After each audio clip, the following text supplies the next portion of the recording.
Top 2 లో like నాకు ఇంతకుముందు వేరే సీజన్స్ లో వచ్చారో లేదో తెలియదు. ఇంకా వచ్చారు ఎప్పుడైనా అట్లా? ఈసారి మళ్ళీ నిఖిల్ ఎవరైతే టాప్ లో ఉన్నారో వాళ్ళని టార్గెట్ చేసి గౌతమ్ గేమ్ ఆడతాడు, అక్క అక్క అనడం, కావాలని ట్రిగర్ చేయడం. నేను నిఖిల్ అనలేదు కదా. వాళ్ళు కూడా అంటే ఫస్ట్ నుంచి ఆడే వాళ్ళని వాడుకోవాలి. ఇట్లా అంటే సీరియల్ గ్రూప్ ని టార్గెట్ చేశారు సోలో బాయ్ గాని. ఏంటంటే సీరియల్ గ్రూప్ ని టార్గెట్ చేశారు సోలో బాయ్ గాని. సో అంటే ఇప్పుడు సోలోగా ఆడడం మంచిదా, గ్రూప్ గా ఆడడం మంచిదా? I choose the right path అని నాకు అనిపించింది. అండ్ ఎప్పుడైనా Bigg Boss is a competition.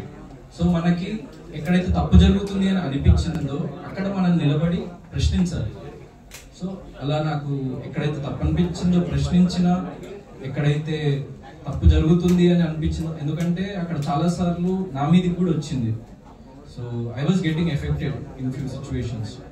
So 100% నాకంటూ ఎవరు లేరు, నాకంటూ ఎవరు సపోర్ట్ మీరు చూసిండ్రు. సో మీరు ఎవరైనా నాకు ఒక హౌస్ మేట్ అయినా లోపల సపోర్ట్ చేశారా? మీరే చెప్పండి. సో లేదు కదా. సో నా కోసం నేను నిలబడాలి కదా. So that is what I stood for. And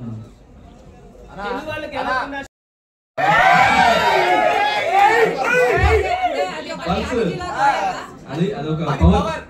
so నాకు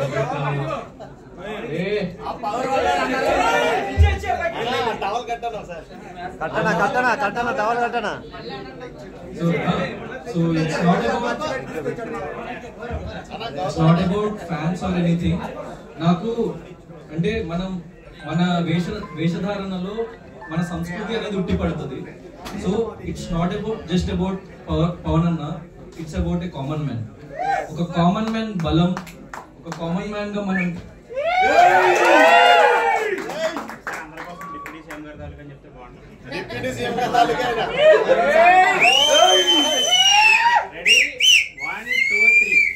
నేను పవర్ స్టార్ అన్నకి స్వతహాగా చాలా పెద్ద ఫ్యాన్ ని. సో ఇట్స్ నాట్ డైలాగ్ కాదు కానీ బిగ్ బాస్ హౌస్ లో చెప్పింది, రాముల్లో కిల్లోల్లో కాదు టన్నుల లెక్క ఉంది. సో యా టవల్ తీసుకోవడానికి ముందే ఓకే.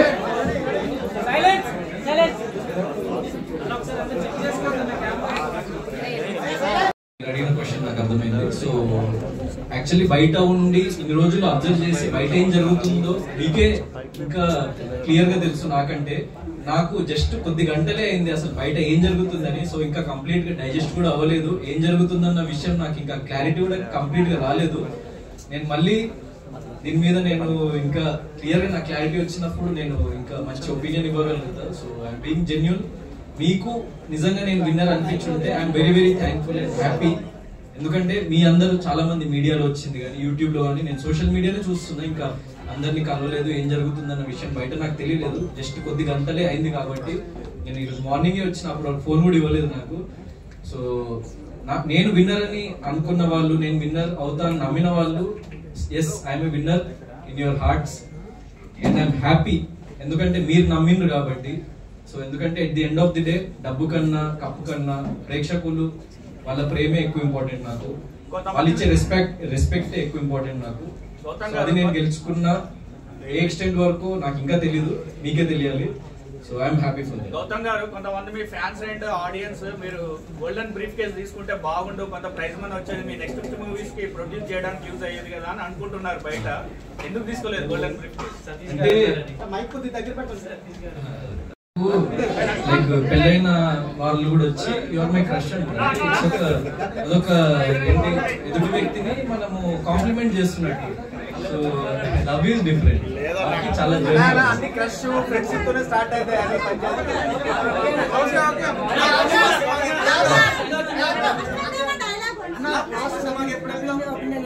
కృష్ణ సినిమాకి రేపు ఎల్లుండిలో చూస్తా. Ashwatthama is back.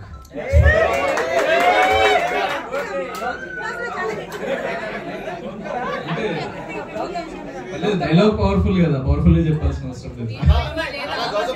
మీరు ఓడిపోవడానికి కన్నడ ఓట్స్ కారణం అంటే మీరేమంటారు? మీరు ఓడిపోవడానికి ఇంకో స్టేట్ నిఖిల్ కి కలిసి వచ్చిందంటే మీరేమంటారు? వీడే రీజన్ అన్న. ఇప్పుడు నా కోసం ఇంతమంది నిలబడి స్టాండ్ తీసుకొని నా కోసం ఏ సంబంధం లేకపోయినా నా కోసం ఇంత పోరాడిన వ్యక్తులకి నేను ఎప్పటికీ రుణపడి ఉంటా. నేను పుట్టింది ఇక్కడ, నేను మీ తెలుగుని. సో 100% మీరు నన్ను గుండెల్లో పెట్టుకున్నారు. వాళ్ళకి పేరు పేరున నేను థ్యాంక్ యూ చెప్తున్నా. పేరు పేరున చిరంజీవి గారు అన్న చాలా చాలా ఇష్టం. నేను చాలా పెద్ద ఫ్యాన్. అంటే ఎన్నో సినిమాలు వాళ్ళని చూసి వాళ్ళ నుంచి ఇన్స్పిరేషన్ డ్రా చేసి వాళ్ళకి వ్యక్తిగతంగా చాలా పెద్ద ఫ్యాన్. చరణ్ నాకు నిన్న ఒక మాట అన్నారు. నేను ఎప్పుడైతే రన్నర్ అప్ అని తెలిసిందో నేను కొంచెం లో ఫీల్ అవుతుంటే అన్న నా దగ్గరికి వచ్చి, గౌతమ్ మా అమ్మ నీకు చాలా పెద్ద ఫ్యాన్, మా అమ్మ ప్రతిరోజు తప్పకుండా బిగ్ బాస్ చూస్తుంది, నేను ఎంత అలసిపోయి ఇంటికి వచ్చినా దారా ఇది జరిగింది నీకు చూపిస్తా అని చెప్పేసి నన్ను తీసుకొని కూర్చోబెట్టి అప్పుడప్పుడు కొన్ని ఎపిసోడ్స్ చూపిస్తుంటది. నేను అమ్మకి ఇక్కడికి వచ్చే ముందు బిగ్ బాస్ ఫినాలేకి వెళ్తున్నా అంటే గౌతమ్ విన్నర్ అవుతాడని చెప్పేసి అమ్మ నాకు చెప్పింది. సో ఏం పర్లేదు, నీకు ఒక గుర్తింపును సంపాదించుకున్నావు, నీకు ఒక సెక్టర్ ఆఫ్ ఆడియన్స్ నువ్వు సంపాదించుకున్నావు, నువ్వు ఏం దిగులు చెందకు, నువ్వు లైఫ్ లో షైన్ అవుతావు అని చెప్పేసి చరణ్ అన్న చెప్పిండు. దానికి ఐఎమ్ వెరీ వెరీ హ్యాపీ. అంత పెద్ద గ్లోబల్ స్టార్ ఇప్పుడు ఎవరైనా అందరూ విన్నర్ వైపు పరిగెత్తుకుంటూ వెళ్తే అన్నకి తెలుసు అంటే ఎవరు ఆయన గ్లోబల్ స్టార్ అవ్వడానికి రీజన్ నాకు అప్పుడు అర్థమైంది. అంటే అరే మనము లో ఫీల్ అవుతున్నామని తెలిసి అన్న భుజం తట్టి నువ్వు నిలబడతావురా భయ్ అని చెప్పేసి చెప్పిండు కదా, అది నాకు ప్రౌడెస్ట్ మూమెంట్ నిన్న. And at the same time Nag సార్కి వెరీ వెరీ థ్యాంక్ యూ. ఎందుకంటే అది నిన్న టెలికాస్ట్ లో రాలేదు. ఏం చెప్పారంటే, గౌతమ్ నువ్వంటూ ఒక మార్క్ ని క్రియేట్ చేసుకున్నావు, నువ్వు ఫర్దర్ గా హిస్టరీని క్రియేట్ చేసుకున్నావు. వినిపిస్తుందా? ప్రతి ఒక్కరికి, ప్రేక్షకులకి, ప్రెస్ కి, ప్రతి ఒక్కరికి పేరు పేరున థ్యాంక్ యూ. నన్ను ఇంత దూరం తీసుకొచ్చింది మీరే. నేను ఎవరినైనా అసంతృప్తి పరుచుంటే ఐఎమ్ రియల్లీ సారీ. కానీ నేను ఆడిన ప్రతి సెకండ్ నేను మిమ్మల్ని మైండ్ లో పెట్టుకొని మిమ్మల్ని ప్రౌడ్ ఫీల్ చేపిద్దామని చెప్పేసి నా ప్రతి మూమెంట్ ఉండే బిగ్ బాస్ హౌస్ లో. ఐఎమ్ హ్యాపీ నాకు వచ్చిన రెస్పాన్స్ తోని. కానీ చిన్న అసంతృప్తి, లైక్ ఎవరినైనా మీ అంచనాల్ని అందుకోలేదా అన్న ఒక చిన్న అసంతృప్తి, అంతే తప్ప I'm very very happy. And చాలా మంది నిన్న ఫోన్లు చేసిండ్రు. సో యాక్చువల్లీ నేను హౌస్ టీమ్ నన్ను బయటకు వదలలేదు నిన్న night. So due to the response and police curfew ఏదో పెట్టిందంట. నేను ఈరోజు మార్నింగే వచ్చిన. ఇంకా నేను ఫుల్ గా ఎవ్రీథింగ్ చూడలేకపోయినా. నేను ఎపిసోడ్స్ అవేమి కూడా ఇంకా చూడలేదు. జస్ట్ సోషల్ మీడియా బజ్ గానీ యూట్యూబ్ లో వీడియోస్ చూసిన. అండ్ నాకు చాలా యునానిమస్ గా చాలా మంది లైక్ చాలా సపోర్ట్ చేసిండ్రు. సో అందరికి ఐఎమ్ థ్యాంక్ఫుల్, జస్ట్ గ్రాటిట్యూడ్ అంతే, ఇంకేం లేదు. So I'm very happy for that. కాదు, బిగ్ బాస్ లో కూడా సోలో బాయ్ ప్రమోషన్స్ చేసినట్టే అనిపించింది మాకు. అంటే ఎక్కువగా ఎవరితో కలవకపోవడము, ఓన్లీ కెమెరాస్ తో, ఐ మీన్ ఆడియన్స్ తో మాత్రమే మాట్లాడాలన్న ఉద్దేశంతో. యాక్చువల్లీ నేను అందరికి మళ్ళీ పర్సనల్ గా 1-to-1 ఇంటర్వ్యూస్ ఇస్తా. నేను యాక్చువల్లీ ఎపిసోడ్స్ కూడా మొత్తం చూడలేదు. ఎందుకంటే అక్కడ ఎంత జరిగినా కూడా ఒక 1 hour ఎపిసోడ్ లోనే వస్తుంది కాబట్టి మీరు ఎంత చూసిండ్రు, ఏమేమి జరిగింది అని మీకు అనిపిస్తుంది అన్నది నాకు ఇంకా ఫుల్ గా తెలియదు. అండ్ వన్ స్మాల్ థింగ్, ఇది కొంచెం షార్ట్ అండ్ స్వీట్ గా ముగిద్దాం. ఎందుకంటే ఈ రోజు మార్నింగే నాకు తెలిసింది, లైక్ నేను ప్రేమగా పెంచుకున్న రోమియో, నా పప్పి, నేను హౌస్ లో ఉన్నప్పుడు చనిపోయిందంట.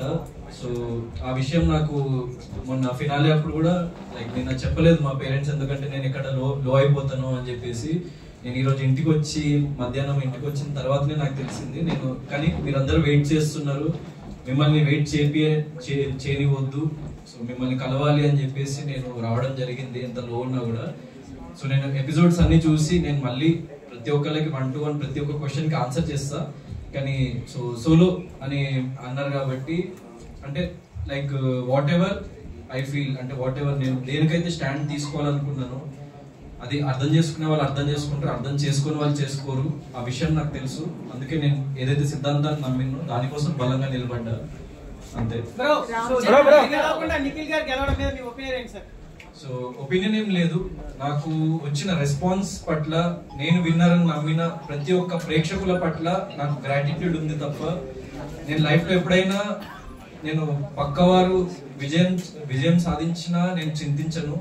సో నేను ఓడిపోయినా లేకుంటే నేను అది చేయలేకపోయినా అని నేను ఒక ఇంట్రోస్పెక్షన్ లోకి వెళ్ళి ఇంకేం చేయాలి నేను ప్రజల కోసం లేకుంటే నా ప్రేక్షకుల కోసం నన్ను సపోర్ట్ చేసిన వాళ్ళ కోసం మనం ఆలోచిస్తా తప్ప నేను ఆల్రెడీ దాని నుంచి మూవ్ ఆన్ అయిపోయి నేను నెక్స్ట్ స్టెప్ ఏంటి నా లైఫ్ లో. సో ఒక ఫిల్మ్ తోని రెడీ అయిన లైక్ సోలో బాయ్ అనే ఫిల్మ్ తోని లైక్ మీ ముందుకు రాబోతున్న తొందరలో. సో నన్ను సపోర్ట్ చేసిన ప్రతి ఒక్కరు నా నెక్స్ట్ జర్నీలో కూడా నన్ను సపోర్ట్ చేస్తారని నేను దృఢంగా నమ్ముతున్నా. So happy whatever has happened. చాలా మంది నిన్నటి నుంచి బాగా అంటే సోషల్ మీడియా కానీ ఎక్కడ అన్ని చోట్ల పోస్ట్ చేస్తారు. నేను అన్నపూర్ణ స్టూడెంట్స్ కూడా చాలా మంది వచ్చారు. సో వాళ్ళందరికి మీరు ఏం చెప్దాం అనుకుంటున్నారు సీజన్ 8? సో నేను విన్నర్ అని నమ్మిన ప్రతి ఒక్కరికి పాదాభివందనాలు. ఎందుకంటే ఇంత లవ్, ఇంత ప్రేమ నేను లైఫ్ లో ఎప్పుడు చూడనంత ప్రేమ మీరు నాకు ఇచ్చిండ్రు. నన్ను ఇంతటి వాడిని చేసిండ్రు అండ్ నన్ను ఇంత దూరం తీసుకొచ్చిండ్రు మీరు. So I'm very very grateful to every one. అంటే అది నేను విన్నర్ అని నమ్మిన ప్రతి ఒక్కరికి నేను grateful. So what ever has happened. So life లో నేను యాక్సెప్ట్ చేస్తా ఏం జరిగినా కూడా. నేను నన్ను నమ్మిన వాళ్ళ కోసం, నాకు ఓట్ చేసిన వాళ్ళ కోసం, నా ప్రేక్షకుల కోసం నేను నిరంతరం ఇంకా నన్ను నేను రీడిస్కవర్ చేసుకొని రీఇన్వెంట్ చేసుకొని నేను మిమ్మల్ని నిరంతరం ఎలా అలరించాలి అన్న దాని మీద కృషి చేస్తూ ప్రతి ఒక్క మూమెంట్ ని నా లైఫ్ లో నేను ఇంకా ముందుకు వెళ్తూ ఉంటా. సో గౌతమ్ మీరు ఆడియన్స్ మెప్పించారు, కంటెస్టెంట్స్ తో పోటీ చేశారు, బిగ్ బాస్ 7 లో కూడా చేశారు. బిగ్ బాస్ 7 అంటే బిగ్ బాస్ 8 లో మెప్పించడానికి, బిగ్ బాస్ 7 లో మెప్పించకపోవడానికి బిగ్ బాస్ 7 లో శివాజీ గారు ఆడే ఆట మిమ్మల్ని అడ్డుపట్టిందా, లేకపోతే బిగ్ బాస్ 8 కి వెళ్ళేసరికి మీరు చాలా నేర్చుకుని బాగా ఆడగలిగారా? Like one thing is season 7 కి సీజన్ 8 కి డిఫరెన్స్ ఏంటంటే సీజన్ 7 లో నేను ఇంకా లైఫ్ ని గానీ లేకపోతే జనాల్ని గానీ ఇంకా అంత క్షుణ్ణంగా చూడలేదు నేను. సో ప్రతిరోజు మనం ఇవాల్వ్ అవుతూ ఉంటాం యాజ్ ఎ పర్సన్ అండ్ ప్రతిరోజు మనం కొత్త విషయం నేర్చుకుంటూ ఉంటాం. సో నాకు 100% లాస్ట్ 1 year అన్నది నా లైఫ్ లో చాలా విషయాలు నేర్పించింది. యాజ్ ఎ పర్సన్ నన్ను చాలా ఇంకో ఉన్నత స్థాయికి లైక్ తీసుకెళ్ళింది అండ్ నన్ను ఇంకో డిఫరెంట్ పర్సన్ గా మలచగలిగింది. నా లైఫ్ లో జరిగిన ఎక్స్పీరియన్సెస్ కానీ, సిచ్యువేషన్స్ కానీ, నేను చూసిన జీవితం కానీ. సో అది నన్ను ఇంకో బెటర్ పర్సన్ గా మలిచింది అండ్ అందుకే నేను మళ్ళీ మీ ముందుకు వచ్చి నేను ఇక్కడ వరకు రాగలిగిన నమ్ముతున్నా. బ్రో విన్నర్ విషయంలో కుట్ర జరిగింది అనుకోవచ్చా? అది అంటే నిన్నటి వరకు కూడా గౌతమ్ విన్నర్ అన్నారు బ్రో, గౌతమ్ విన్నర్ అన్నారు. కానీ లాస్ట్ ఫైనల్ లో నిఖిల్ విన్నర్ చేశారు. అయితే బయట ప్రేక్షకులందరూ కూడా కుట్ర జరిగింది అంటున్నారు. మీరేమంటారు దానిపై? సో బ్యాక్ ఎండ్ లో ఏం జరిగింది అన్న విషయం 100% నాకు తెలియదు. నేను ఐఎమ్ బీయింగ్ జెన్యూన్. ఏం జరిగింది అన్న విషయం నాకు తెలియదు. సో దాని గురించి నేను పర్టికులర్ అంటే సోషల్ మీడియా అంతా కూడా ఓటింగ్ గౌతమ్ కే ఎక్కువ జరిగింది అన్నారు. మరి చివరి విషయంలో ఓడిపోవడం చాలా బాధాకరం. 1,00,000 ఓట్లు మెజారిటీతో ఉన్నారు. సో అదే నేను చెప్పినట్టు ఏం జరిగినా నేను బిగ్ బాస్ కి వెళ్ళిన ఏకైక రీజన్ నేను ప్రేక్షకులకి దగ్గర అవ్వాలి, ప్రేక్షకులకి చేరువవ్వాలి. సో నా ఆట తీరు గానీ, నేను ఎంచుకున్న మార్గం గానీ, నేను ఏంటో చూపించాలి, నేను దృఢంగా నిలబడాలి అని వెళ్ళిన. సో ఇంత హ్యూజ్ రెస్పాన్స్ వచ్చింది. సో ఏం జరిగింది అన్న విషయం జరిగిపోయింది. సో అది ఎవరేమన్నా కూడా అది మార్చలేము మనము. So what ever has happened నేను దానికి ఏం చింతించట్లేదు. అంటే మీరు స్టేజ్ మీద కూడా మీరే విన్నర్ అనుకున్నారు కదా 100%? I was very confident. Hope ఉండే, చిన్న హోప్. అదే మరి మీరు కుట్ర జరిగిందని అనుకుంటున్నారా అని?